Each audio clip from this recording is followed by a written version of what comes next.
ממדינה חשמונאית עצמאית לכיבוש רומי וחורבן בית המקדש.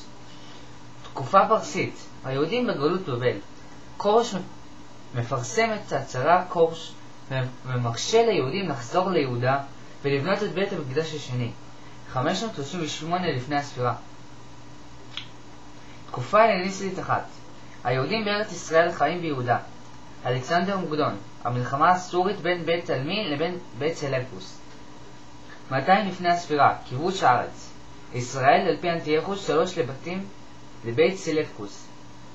גזרות אנטיוכוס, 167 לפני הספירה, פרוץ מרד החשמונאים. תקופה הלניסטית 2, תקופת החשמונאים. המלכים ביהודה שולטים, 142 לפני הספירה, על ארץ ישראל מדינה עצמאית. ימי יונתן, ימי שינון, ימי יוחנן, אורקונוס, ימי יהודה ארסטיבולוס, אלכסנדר ינאי ושלומציון המלכה.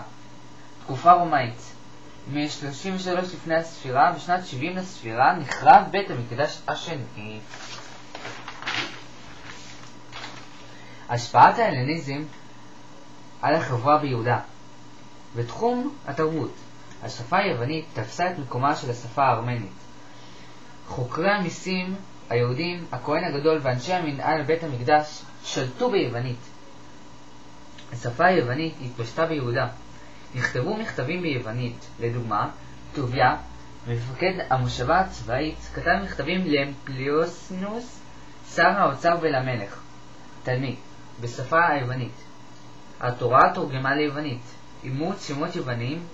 יהודה החלה לאמץ לעצמה שמות יווניים.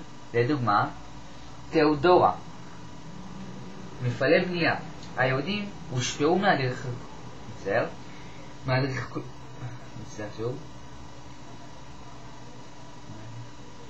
מהאדריכלות היוונית ואימצו דפוסי בנייה. דפוסי הבנייה והעיטורים הושפעו מההלניזם. הדורות מעולם הצומח, האומנות, פר. אורח חיים.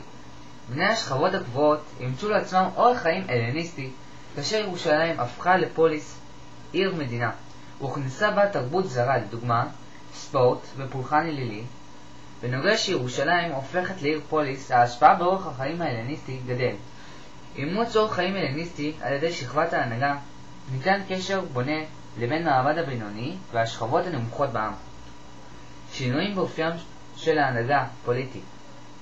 עד חדירת ההשפעה ההלניסטית ליהודה הייתה ההנהגה בירושלים ביד הכהונה הגדולה והאצולה.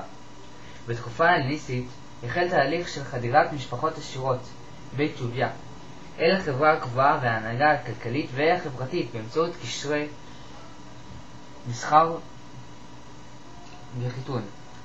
גם בהנהגה הדתית החל התהליך, כרסום במעמדה של הכהונה הגדולה על ידי משפחות כהונה נמוכות יותר.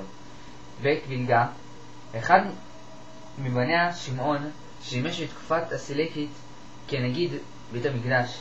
שכבות ההנהגה החילוניות והדתיות החלו לבטא בתקופת השלטון בית סלבקוס אחידות תרבותית עם העולם ההלניסטי. בית טוביה. בית טוביה ישבו בעבר הירדן ושלטו בשטחים חקלאיים רבים וברכוש רב. בתקופה התלמית עמד טוביה בראש המושבה הצבאית.